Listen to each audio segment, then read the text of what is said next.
ఉద్యోగుల కోసం కేంద్ర ప్రభుత్వం యూనిఫైడ్ పెన్షన్ స్కీమ్ పేరుతో కొత్త పెన్షన్ పథకాన్ని ప్రకటించింది. దీని ప్రకారం ఉద్యోగి తన పదవీ విరమణకు ముందు 12 నెలల్లో అందుకున్న బేసిక్ పే సగటులో 50% ఖచ్చితంగా పెన్షన్ రూపంలో అందుతున్నారు.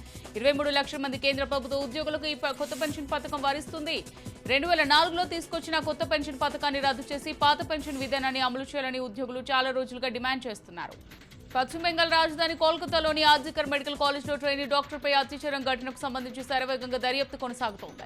కేసు దర్యాప్తు చేస్తున్న సీబీఐ అధికారులు ఇప్పటికే నిందితుడిని అరెస్ట్ చేసి విచారిస్తున్నారు. 2 రోజుల క్రితమే నిందితుడిని కోల్కతాలోని ట్రయల్ కోర్టులో హాజరుపరచగా కోర్టు అతనికి 14 రోజుల జ్యుడిషియల్ కస్టడీ విధించింది. అయితే ఇదే కాలేజ్లో జరుగుతున్న అవినీతి అంశం బయటకు రావడంతో సీబీఐ అధికారులు మరో కేసు నమోదు చేశారు. బుల్డోజర్ న్యాయం ఏమాత్రం ఆమోదయోగ్యం కాదని, దీన్ని వెంటనే ఆపేయాలని కాంగ్రెస్ ప్రధాన కార్యదర్శి ప్రియాంక గాంధీ డిమాండ్ చేశారు. మధ్యప్రదేశ్లో ఛతరాపూర్ జిల్లాలో నిరసన సందర్భంగా చెలరేగిన హింసలో ఆరోపణలు ఎదుర్కొంటున్న వ్యక్తి నివాసాన్ని ప్రభుత్వం కూల్చేస్తుంది. ఏదైనా నేరంలో ఎవరైనా నిందితుడిగా ఉంటే అతడి నేరాన్ని శిక్షను కోర్టు మాత్రమే నిర్ణయిస్తుందని ఆమె పేర్కొన్నారు.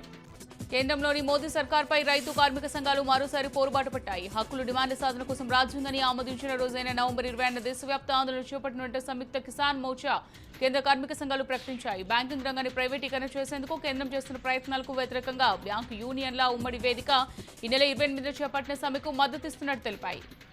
కోల్కతా వైద్యురాలి కేసులో సీబీఐ విచారణ వేగవంతం చేసింది. ప్రధాన నిందితుడు సంజయ్ రాయ్కు పాలిగ్రాఫ్ టెస్ట్ నిర్వహించారు. ఆర్జికర్ హాస్పిటల్ మాజీ ప్రిన్సిపల్ సందీప్ ఘోష్తో పాటు 6గురికి పాలిగ్రాఫ్ టెస్ట్ పూర్తి చేసింది. ఇప్పటికే కోల్కతాకు సెంట్రల్ ఫోరెన్సిక్ సైన్స్ ల్యాబొరేటరీ చేరుకున్నారు. జైల్లోనే సంజయ్ రాయ్కు టెస్ట్ నిర్వహించనున్నారు.